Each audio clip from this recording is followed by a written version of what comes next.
Dans cette vidéo, nous allons découvrir les cours d'athlétisme au collège Louis Aragon pour les élèves de 3e.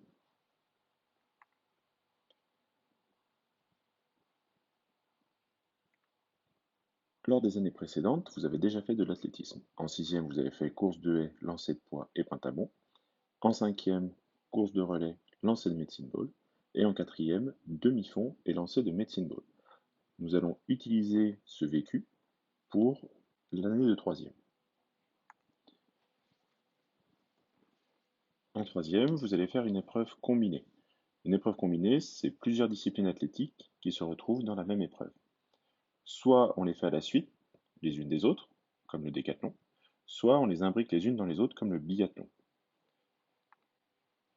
Pour notre épreuve en 3e, nous allons opter pour une épreuve sous format du biathlon.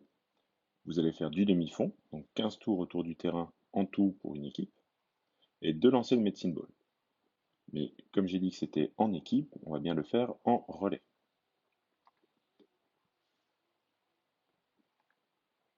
Au niveau de l'organisation, donc il y aura des zones à respecter pour la course et pour le lancer.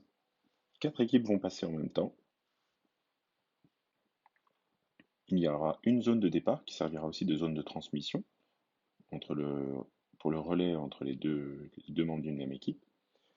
Une zone de lancer qu'il faudra bien respecter pour la sécurité. Ensuite, le binôme qui ne court pas, parce que vous ne courrez pas les deux en même temps, le binôme qui ne court pas chronomètre les temps de pause et de lancer.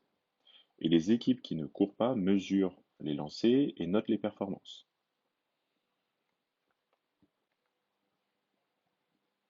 C'est une épreuve en binôme.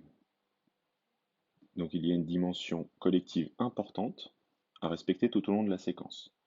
Vous devrez réussir à élaborer un projet à deux, c'est-à-dire choisir le nombre de tours par élève dans le binôme. L'entraînement tout au long de la séquence devra se faire par deux, et les encouragements et les conseils lors des phases de récupération seront aussi très importants. Alors, comment se répartir les 15 tours que l'équipe doit faire? Le nombre de tours a une incidence sur le rythme de course à respecter. Moins vous faites de tours, plus il faudra courir vite. Chacun doit faire au minimum 5 tours. Si vous êtes un élève qui fait 5 ou 6 tours, vous devrez courir à 110% de votre VMA. 7 ou 8 tours, il faudra courir à 100% de la VMA, et 9 ou 10 tours à 90% de la VMA. Je rappelle que la VMA, c'est la vitesse maximale aérobie. On la définira en début de séquence, suite à un test VMA.